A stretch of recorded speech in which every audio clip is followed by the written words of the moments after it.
여러분 안녕하십니까? BTN 증문즉설 당신을 응원합니다의 월도입니다. 이심전심 굳이 말하지 않아도 서로 마음이 통한다는 말입니다. 말과 글로 표현하지 않아도 사람의 마음을 알아내는 방법도 있습니다. 그것은 바로 표정인데요.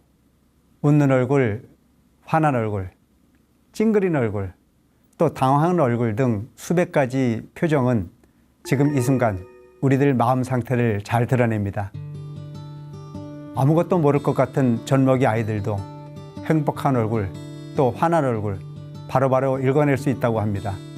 그리고 그 표정은 아이들 뇌 혈류 속도를 빠르게 하고 늦추게도 하며 아이들이 뇌 발달에도 영향을 준다고 하고요. 자, 지금 이 순간 여러분의 표정은 어떠신가요? 환하고 행복한 표정으로 하루하루를 채워가면 좋겠습니다. 월도 스님과 함께할 방법이 궁금하신가요? 어렵지 않습니다. 지금 핸드폰을 들어 010-7412-6331번으로 전화 주시면 월도 스님과 직접 이야기를 나누며 여러분의 고민을 풀어드립니다. 이외에도 카카오톡, 이메일, 네이버 밴드까지 다양한 방법으로 여러분들의 이야기를 기다리고 있습니다. 불자님들과 함께 만들어가는 BTN 증문즉설 당신을 응원합니다. 방송에 참여할 수 있는 기회 망설이지 말고 지금 전화 주세요. 이번 순서 월도 스님의 고민 상담소 순서입니다. 비대면 시대 전화로 여러분들을 만나보고 있습니다. 전화 연결됐다고 하는데 한번 만나보겠습니다. 여보세요? 네, 여보세요. 네, 반갑습니다. 예, 스님 안녕하세요. 네, 안녕하세요. 예. 네, 어디에 사시는 누구죠? 잘 안 들려요. 네, 어디에 사시는 누구시죠? 저는 대전에 살고 있습니다. 네. 저는 하나 고민거리가 있는데요. 네, 네. 저는 이제 열심히 절에 다니면서 기도도 나름대로 하느라고 열심히 했고, 한 30년 전에 월도 스님 구인사에서 뵌 것 같아요. 네. 근데 이제, 그때도 구인사를 열심히 다녔고, 이제 나름대로 열심히 기도를 했는데, 제가 네. 지금 올해 60이 됐거든요. 네. 그런데, 이렇게 뭐라고 할까, 조그만 일에 갑자기 화가 나는데, 네. 그 화를 이렇게 어떤 때 너무 참을 수가 없는데 네. 화가 온다는 걸 제가 알아요. 아는데 또 왔네 하면서도 화가 막 계속 나오는 거예요. 네. 그리고 이제 제가 귀농을 했거든요. 네. 그러다 보니까 귀농하니까 사람들하고 이렇게 자주 만날 기회가 없잖아요. 그렇죠. 그런데 사람들하고의 갈등이 또 많아요. 네. 또 시골에 와서 살다 보니까 또 이렇게 집 근처에 산주하고 뭐 이렇게 소송도 하고 네. 그건 이제 몇 년 동안 참았다가 할 수 없이 이제 제가 한 거고, 그리고 이제 뭐 지금은 동네 분들하고 잘 지내지만 이렇게 조금만 부딪히는 일이 상당히 많아서 제가 제 자신을 보고 나는 열심히 절에도 다니고 기도도 하려고 했는데 왜 이렇게 여러 사람들하고 분쟁이 많고 예. 그리고 또 이제 그 속에서 갑자기 올라오는 화를 감당을 못해서 네. 사람들이 많고 있고를 떠나서 그게 올 때 되면 저도 모르게 막 좀 부당함에 대해 제가 따지는 거예요. 네, 네. 근데 가는 데마다 부당함이 있어요, 스님. 네. 그 남편에 대한 미움과 원망이 많았는데 어느 날 그것이 싹 없어지는 경험을 했거든요. 네. 그래서 지금은 이제 그런 마음이 없는데 제가 이제 거기에도 접목을 해보는 거예요. 그 순간에 없어졌던 그 마음. 예를 들어서 어떠한 부당한 일을 당했을 때 남편은 아무렇지도 않거든요. 네. 근데 저는요, 왜 자기는 이게 부당하지 않아? 그러면 난 이건 안 따질 거야. 난 이거는 뭐 괜찮아. 그냥 패스하면 그거 이제 한 2번 더 참았다가 그게 시정이 안 되면 제가 나와야 돼요. 제가 나서서 그걸 해결해. 안 그러면 나는 경제적인 손실이나 또 이제 그거를 따지지 않으면 제가 견딜 수가 없어요. 네. 그래서 제가 남편을 돌아봤어요. 저 사람은 절에 다니고 공부도 안 하고 했는데 어떻게 저 사람은 저걸 참을까? 네. 네, 그거예요, 스님. 충분히 이제 그 말씀 주신 내용을 이렇게 더듬어 보면 그 세상을 보는 부분이 안목에 차이가 있다. 나는 적은 부분의 부당함도 참을 수 없는 부분에 화가 일어나는데 내 남편은 그 부분을 보고 별로 그렇게 동의하지 않는 걸 보면 남편 마음과 내 마음의 차이가 분명히 있는 것 같다. 남편은 절에를 다니지 않는데도 어떻게 저렇게 넓은 마음이 될 수 있을까? 나는 30년 전부터 절에를 다녔는데도 불구하고 아직도 그 분노라고 하는 부분 또 부당함이라고 하는 부분을 참을 수 없는데 그 이유가 뭘까라고 하는 게 궁금하시다는 말씀이시죠? 네, 네. 문제는 뭐냐면 이게 업의 차이라고 볼 수가 있어요. 세상이라고 하는 부분을 대하는 부분이 그냥 절에를 다녔다고 했기 때문에 무조건 넓어야 되고 절에를 다니지 않았기 때문에 무조건 좁다고 이야기하는 것은 좀 덜 맞는 이야기거든요. 그래서 부처님 가르침이라는 자체가 우리가 사는 세계를 사바세계라고 말씀하시지 않습니까? 네. 이 사바세계를 뭐라고 말씀하시냐면 가민의 땅이라고 말씀하셨어요. 달감자 참일인자. 참는 것을 달게 받아들이지 않으면 살기가 어려운 삶이 우리 삶이라는 이야기죠. 그런 면에서 봤을 때 우리 함께 살고 계시는 우리 처사님은 그만큼 세상을 좀 난자답게 폭넓게 그분도 마음이 없는 게 아닙니다. 충분히 이 보살님과 같은 공동의 생각을 갖고 있으면서도 그럴 수 있다라고 하는 걸로 참고 이해하니까 그게 이해가 되는 거지. 그 사람이라고 해서 옳고 그름의 판단을 못하는 건 결코 아니거든요. 그래서 보살님께서 지금 이렇게 사연을 주신 부분을 보면 보살님도 내가 이 세상을 살아가는 데는 참고 살아야 된다라고 하는 건 알고 계시는 거잖아요. 네, 그렇죠. 그런데 그게 참아지지 않는다는 게 문제지 않습니까? 네. 그 참아지지 않는 부분 자체는 누구나에게도 다 그런 부분이 참을 수 없는 부분이 분노는 일어날 수 있습니다. 근데 그런 부분이 시간이 지나고 나면 그건 내가 그때 화 안 내도 낼 일인데 왜 화를 냈지라고 하는 걸로 가끔 후회가 될 때가 있나요? 그건 이제 저한테 어떤 순실이 안 왔을 때는 그런데요. 예를 들어서 소송 관계는 산주한테 6년 동안 남편이 하소연을 했어요. 이거 네. 나무 때문에 우리 농사가 피해를 많다. 네. 그런데 그 산주는요, 들은 척도 안 하고, 어떤 때는 해라, 안 했다, 조롱하는 채로 그래서 제가 18년도에 화가 나가지고 소송을 해서 이번에 이제 완전히 항소까지 끝나서 제가 이겼거든요. 네. 결국은 이런 거는 제가 화가 나는 거고, 네. 하소하는 거에 대해 화가 팍 나는데, 어떤 때는 제가 미안하다고 상대방한테 화를 해요. 네. 그런데 이제 어쨌든 간에 지금 이 세상에 살면서 보면, 내가 좀 더 잘 살겠다, 좀 더 열심히 해봐야 되겠다, 뭔가 욕구가 강할수록 화가 많이 일어날 수 있습니다. 네. 근데 그 욕구라고 하는 부분만 가지고 세상을 살 수는 없지 않습니까?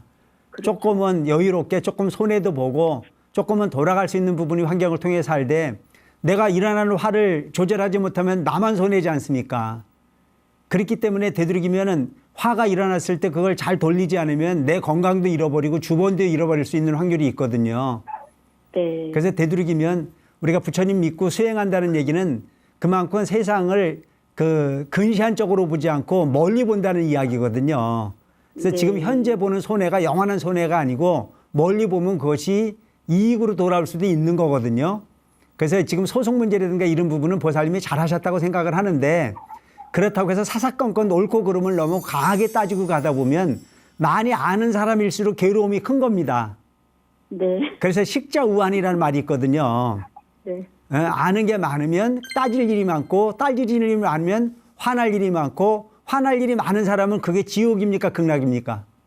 아이고, 지옥이죠. 지옥이죠. 그러니까 되도록이면은 봐도 못 본 척하고 또 알아도 모르는 척하고 손해를 좀 보더라도 그냥 눈 감고 손해 볼 수 있는 넉넉함으로 사는 것 자체가 어떻게 보면 보살뜰 행위요, 그것이 바로 불제된 도리가 아닐까 싶은 생각을 하거든요. 네. 그래서 조금 손해 보는 듯 남편에게도 져주고 주변에게도 져주고 알고도 쏘가지고 모르도 쏘가줄 수 있는 부분이 마음을 가지고 세상을 살 필요가 있다. 제가 오늘 스님께 이 전화를 해서 우리가 미워하지 말아야지. 네. 그런 마음이 내가 안 한다고 그래서 우리는 없어지는 게 아니잖아요. 네. 어느 날 제가 남편을 미워했던 마음이 어느 날 눈높듯이 없어진 것처럼 제가 이렇게 막 따지고 이런 마음이 오늘 이 시간을 통해서 제가 정말 이 눈높듯이 없어지는 마음을 경험해 보았으면 해서 예. 전화를 드렸어요. 잘하셨습니다. 관세음보살 많이 부르시고요. 네. 사람들 많이 만나서 나를 좋게, 그러니까 보살 행위라는 자체는 안 보고 좋은 일을 했다고 하는 것보다는 모든 사람들을 다 만나서 내가 그 좋은 사람들과의 관계를 맺는 소통의 달인이 되는 것 자체가 수행의 장리일 수 있거든요. 네. 그래서 마을 사람들에게도 많이 베푸시고 사람들이 조금 내 마음에 안 들어도 표현하지 마시고 되도록이면 좋게 봐줄 수 있도록 자꾸 연습을 해야 됩니다. 네. 그래서 내 마음이 한순간에 좋아질 수는 없어요. 자꾸 연습을 통해서 좋게 보려고 하는 마음을 자꾸 내고 그러다 보면 과거에 남편과의 갈등이 없어지듯이 사람과의 그 관계 속에서도 모든 사람들이 좋게 봐줄 수 있는 부분이 때가 오거든요. 네. 예, 그것을 우리가 이제 업장소멸이라고 볼 수가 있습니다. 네. 예, 열심히 정진하시고 기도 열심히 하셔서 넉넉한 마음으로 행복한 삶의 주인공이 될 수 있기를 바랍니다. 네. 감사합니다. 네, 보살님 고맙습니다. 네, 감사합니다. 건강하세요. 네, 감사합니다. 우리가 살다 보면 내 마음 같은 경우가 흔치 않습니다. 내 입에 있는 혀도 내가 물어뜯는 경우가 있듯이 사람과 사람의 관계를 맺어가는 데 있어서는 좋은 사람도 있고 그렇지 못한 사람도 있습니다. 그렇지 못한 사람을 많이 만나는 것은 지옥이고 내 마음에 드는 사람을 많이 만나면 극락일 수 있습니다. 근데 그것은 절대적 환경이 아닙니다. 내가 내 마음을 얼마만큼 넉넉하게 쓰고 내가 나를 얼마만큼 내려놓느냐에 따라서 내 주변에 좋은 사람이 많아질 수도 있고 그렇지 못한 경우도 생길 수 있습니다.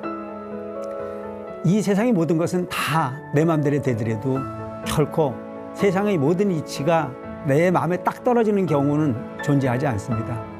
내가 상대방을 포용하려고 애쓰고 내가 상대방의 마음을 맞추려고 애쓰는 부분에 해이가 있을 때 거기서 비로소 부처님 가르침을 실천해낼 수 있는 보살의 기운을 느낄 수 있을 겁니다. 열심히 정진하시고 하심하는 마음으로 세상을 두루 포용할 수 있는 그런 불자들이 됐으면 좋겠다는 생각을 합니다.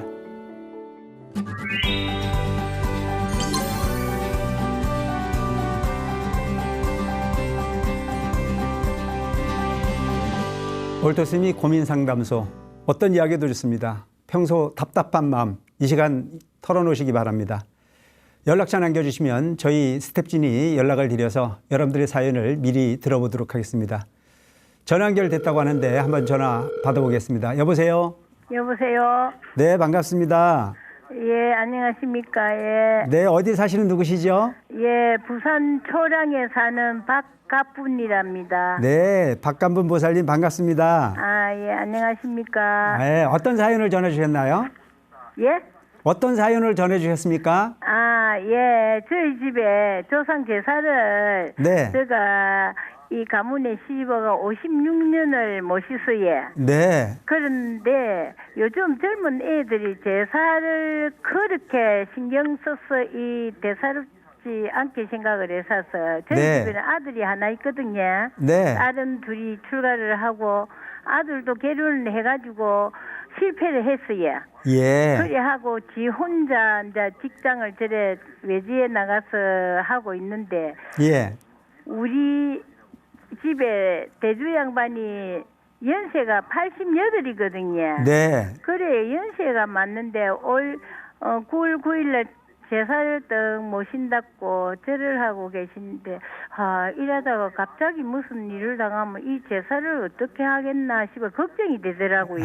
네. 그래서 네 있을 때 이 제사를 어떻게 정리를 하고 가야지 이 허공이 떼어놓고 가면 이 젊은 것들이 제사를 제대로 못 모시면은 어떡하나 하는 걱정이 났어요. 네. 그래 저 나름대로 생각에 예. 제가 다니는 절에 가서 천도식을 조상 천도식을 해서 제사를 상청을 씌우고 안 모시면 안 되겠나 그래 네. 생각을 했습니다. 네. 그래 하도 답답해서 네. 그 스님이 텔레비 이래 시청을 하면서 참 답답한 그거를 다 그거를 해 주더라고요. 그래서 나도 월도 스님 친견 전화 친견이라도 하면 내가 한번 여쭤봐야 되겠다 하고 그래서 전화를 드렸습니다. 네, 잘하셨습니다, 보살님. 예. 어쨌든 이렇게 그 조상 제사를 50여 년 이상 지내오셨고 연세가 높아지셨는데 예. 당연히 이제 자녀분이 받아서 제사를 잘 지내주기를 바랬지만 예. 자녀분이 형편이 또 그 제사를 지낼 수 있는 형편이 안 되고 보니까 예. 얼마나 걱정이 많으시겠습니까?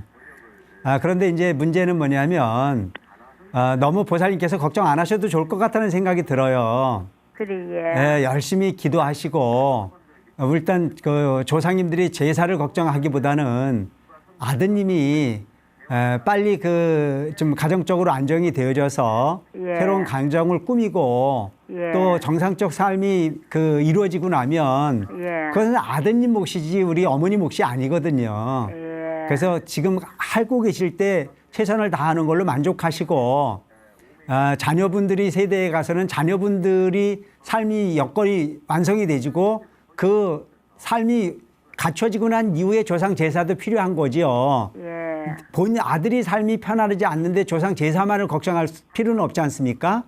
예. 그래서 형편이 먼저 되고 난 이후에 제사가 걱정이 돼야 되는 부분이지 제사 때문에 아들이 삶이나 이런 부분보다 우선시 되어질 수 있는 부분은 좀 아니라는 생각이 우선 들어요. 예. 그리고 조상 제사 같은 부분이 너무 걱정이 되면 예. 천도제나 이런 것보다도 예. 절에 갖다 맡겨놓으면 절에서 제사를 대행해 주는 절들이 많이 있습니다. 예. 그래서 조상 입회를 갖다 모셔서 아드님 동의하에 너가 형편이 되면 집에서 지내면 좋겠지만 형편이 되지 못하면 절에서도 이렇게 계속 지낼 수 있도록 하라고 예. 부탁을 해놓는 걸로 만족을 하시는 게 좋을 것 같습니다. 아, 그렇습니까? 그래서 우리 보살님에게 말씀드리고 싶은 것은 조상님을 위해서 걱정하시고 뭐 제사에 대해서 이렇게 고민하시는 부분에 대해서는 충분히 이해는 되지만 예. 그보다 우선되어져야 될 부분은 아드님이 결혼해서 일단 실패를 하셨으니까 예. 또 다른 부분이 가정을 이뤄서 되도록이면 정상적 가정이 이루어지기를 바라는 마음으로 열심히 기도하셨으면 좋을 것 같아요. 아, 예. 그래서 아드님 행복이 먼저거든요. 예. 그래서 아드님 위해서 열심히 정진하시고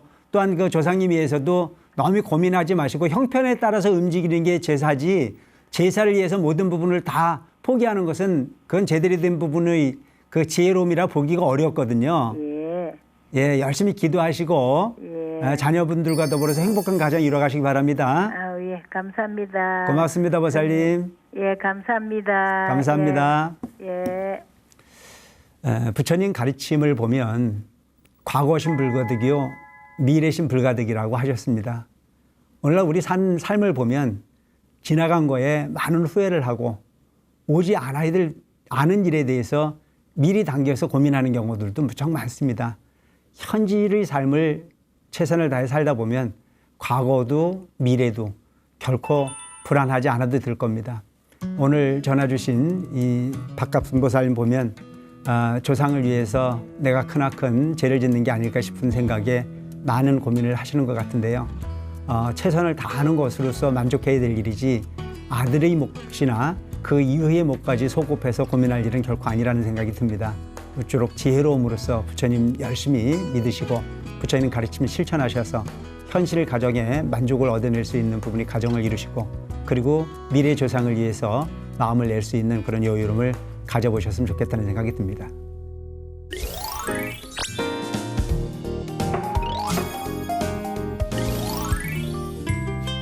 안녕하세요. 6803님, 반갑습니다. 월도 스님께 어떤 질문 있으신가요? 네, 궁금한 점이 있습니다. 네, 질문해 주세요. 요즘에 코로나 때문에 절에도 잘 못 가고 그냥 집에서 108배를 하고 있는데요. 불상을 모시고 108배를 하고 기도를 해도 되는지 궁금합니다. 신행생활 하시는데 가정에서 불상을 모시고 기도를 올려도 되는지가 궁금하시군요. 맞습니다. 누구는 불상을 집에 함부로 모시면 큰 화가 있다는 말도 해서요. 네, 그 궁금증 월도 스님 초대해 여쭤보겠습니다.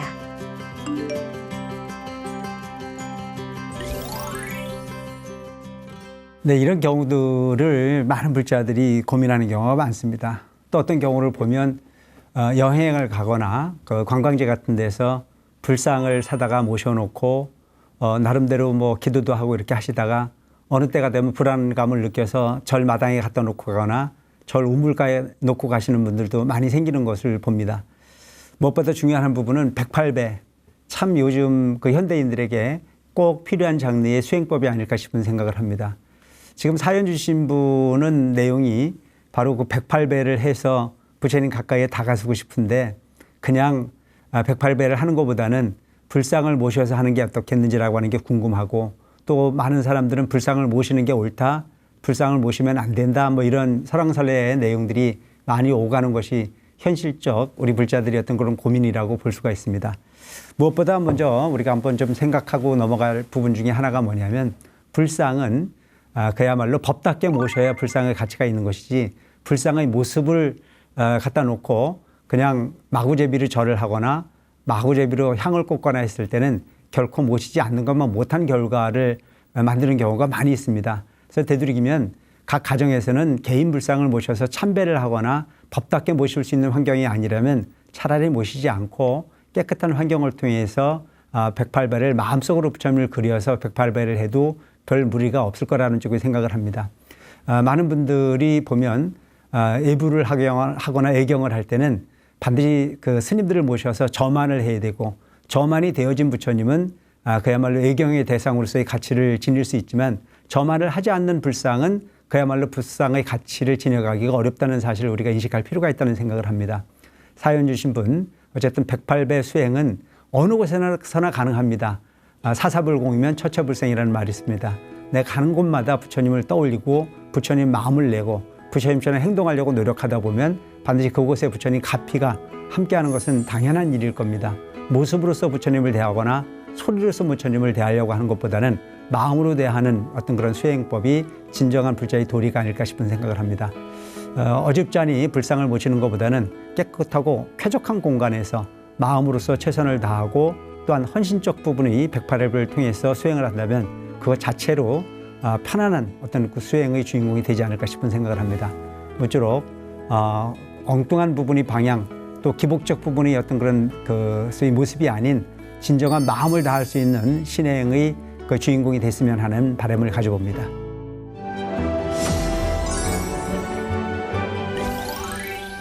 맹자의 가르침 가운데 진애자, 기태속이라는 말이 있습니다. 나아가는 것이 빠른 자는 그 물러남도 빠르다라는 뜻인데요. 중요한 것은 빨리 가는 것이 아니라 멀리 가는 것입니다. 빨리 간다고 결코 멀리 가는 것은 아니겠죠. 빨리 가다 오히려 지쳐 쓰러지거나 자만심이 생겨 낭패를 보는 경우도 많이 보게 됩니다. 내실을 무시한 채 속도만 강조하다 보면 오히려 실패를 맛보게 될 수도 있죠. 인생은 좀 더 멀리 보고 가야 함을 여러분도 새겨보셨으면 좋겠습니다. 자, 모두 행복한 한 주 보내시고요. 저는 다음 시간 다시 뵙겠습니다. 성불하십시오.